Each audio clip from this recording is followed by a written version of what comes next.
News express में आपका स्वागत है। मैं हूं रश्मि पांडे। देश विदेश से खेल, मनोरंजन और राजनीति जगत से जुड़ी तमाम बड़ी खबरों को जानने के लिए बने रहिए हमारे साथ और देखते रहिए न्यूज़ 30 एक्सप्रेस। पूरा देश कोरोना जैसी वैश्विक महामारी से जूझ रहा है। वहीं इस भयंकर महामारी से बचने का कोई उपाय नहीं है, कोई भी इसकी दवा नहीं है। सिर्फ और सिर्फ सोशल डिस्टेंस से ही इससे बचा जा सकता है। वहीं सैनिटाइज से भी कुछ हद तक इस बीमारी से अपने आप को बचाव किया जा सकता है, जिसको देखते हुए लॉकडाउन 2 की घोषणा प्रधानमंत्री नरेंद्र मोदी द्वारा की गई, जिसमें झांसी जिले में एक भी कोरोना का मरीज नहीं है। जिसमें लॉकडाउन 2 के 8वें दिन समाज सेवी संस्थाओं ने अपना कार्य बखूबी निभाया, जिसमें लोगों की मदद कर ग्राम अमरोक में कुछ समाज सेवियों द्वारा सैनिटाइज कराया गया, जिसमें सार्वजनिक जगहों पर राशन की सरकारी दुकान और हैंडपंप और कई जगहों पर गाँव में सैनिटाइजर का छिड़काव कराया गया, जिसमें समाज सेवियों ने जानकारी देते हुए बताया कि हर हाल में इस वैश्विक महामारी से बचना है, जिसके लिए कई प्रकार के कदम हमारी संस्थाओं द्वारा उठाए जा रहे हैं।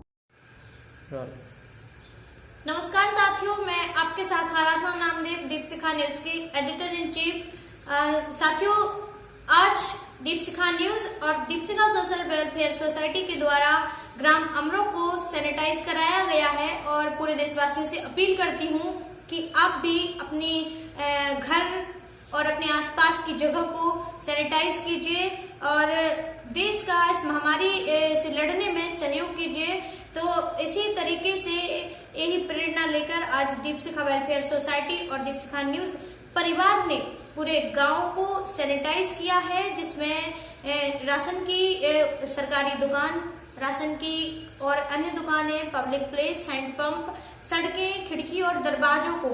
सैनिटाइज किया गया है और ग्रामवासियों को स्वच्छता का संदेश दिया है। जैसा कि आप लोग अभी तक देखते आ रहे हैं कि अब तक लॉकडाउन के दूसरे चरण का आज 8वां दिन है। अब तक झांसी में कोई भी कोरोना का मरीज नहीं है और ना ही कोरोना वायरस जैसी भयंकर बीमारी झांसी तक पहुंची है और इसमें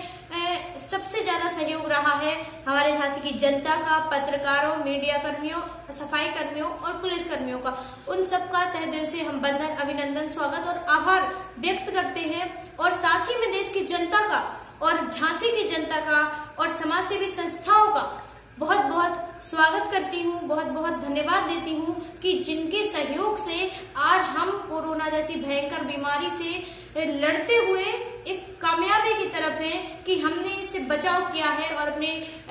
देश हित में एक सहयोग हम जो कर रहे हैं वो काफी बाकी में एक सराहनीय प्रयास है जनता का, देशवासियों का। तो मैं उनसे एक बार फिर अपील करूंगी पूरे देशवासियों से, जहां जहां ये बीमारी तेजी से फैल रही है वहां के लोगों से मैं फिर से एक बार अनुरोध करूंगी कि आप लोग सतर्कता बरतिए, क्योंकि आने वाला भविष्य जो होगा वो एक सुनहरा, सुरक्षित और देश का भविष्य होना चाहिए। इस भयंकर बीमारी को हराकर हमें एक परिचय देना है कि हम सच्चे भारतीय हैं, देश के नागरिक हैं। जैसा कि सरकार ने हमें बताया है कि लॉकडाउन का हम किस तरीके से पालन कर सकते हैं, वो भूमिका आप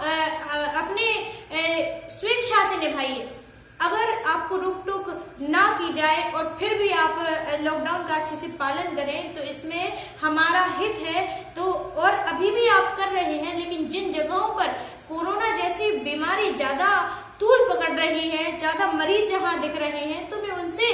अनुरोध करूंगी कि स्वच्छता का विशेष ध्यान रखें और सैनिटाइजर इस्तेमाल करें, लॉकडाउन का पूरा पालन करें। ऐसे ही आप सभी का बहुत बहुत धन्यवाद करती हूँ, बहुत बहुत आभार व्यक्त करती हूँ और सभी ग्राम पंचायत के प्रधानों से, सेक्रेटरी से, अधिकारियों से निवेदन करती हूँ कि आप लोग भी सैनिटाइज कराने में, सभी गांव, शहर और मोहल्लों को सैनिटाइज कराने में सहयोग करें।